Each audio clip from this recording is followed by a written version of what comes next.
On repart maintenant dans la nature, d'abord avec la fin d'une magnifique série qui nous a permis depuis lundi de découvrir avec vous quelques forêts en cette année internationale de la forêt pour les Nations Unies. Elles sont flamboyantes en automne, on a les plus belles d'Europe en France. Aujourd'hui, une forêt de hêtres remplie de tas de légendes. C'est en Bretagne, la forêt du Huelgoat dans le Finistère où nous emmènent Caroline Dieudonné et Émilie Plantard.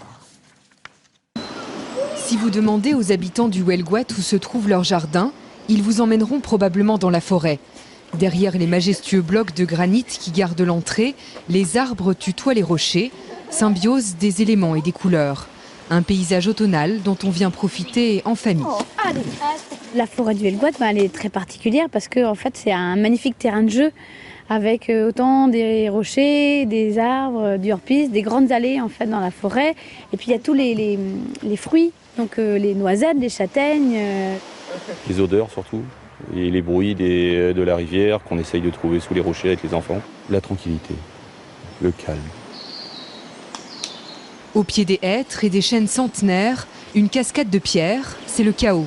Ici, personne ne sait vraiment d'où viennent les rochers, mais selon l'une des légendes du Huelgoat, le chaos serait l'œuvre d'un géant. L'arbre là qui est dans les rochers, regarde. Ouais. Alors c'est Gargantua, un géant qui aurait été fâché, donc il aurait demandé la nourriture aux habitants et il n'en aurait pas eu assez, donc de colère, il aurait lancé ses cailloux. Ça fait magique un peu, il y a de la magie un peu dans la forêt.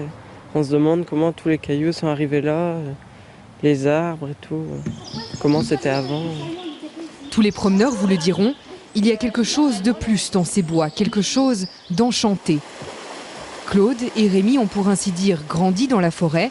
Enfants, ils passaient des journées entières au contact de la nature avec les autres jeunes du village. Dès qu'on pouvait quitter les parents, on était de suite dans le bois.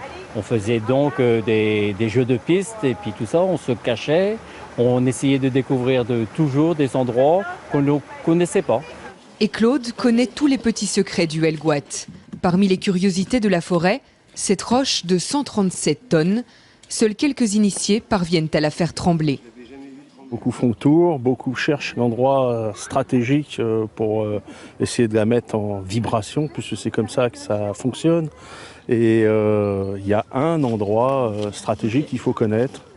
Et tu pousses et tu laisses revenir. Tu pousses, là tu bouges 137 tonnes. Là. Ah mais c'est impressionnant parce que je savais pas que je pouvais déplacer autant de poids. Franchement là... Les enfants du Huelgoat, vers les 9-10 ans, il faut remuer cette roche pour qu'on soit des hommes. On a passé tellement de bon temps pendant nos années quand on était jeunes que moi, la roche tremblante, pour moi, c'est quelque chose qui m'appartient. Chaque bloc de granit a son lot de mystère, comme ce champignon géant posé au sommet d'une colline. C'est vraiment un bonheur de venir ici régulièrement, de se ressourcer, parce qu'on sait qu'il y a des choses un peu particulières autour de ce rocher. Dès la tombée du jour, les fées et les corrigans reprendront leurs droits dans la forêt. Mais au milieu des 1000 hectares de végétation, peut-être les croiserez-vous avec un soupçon d'imagination.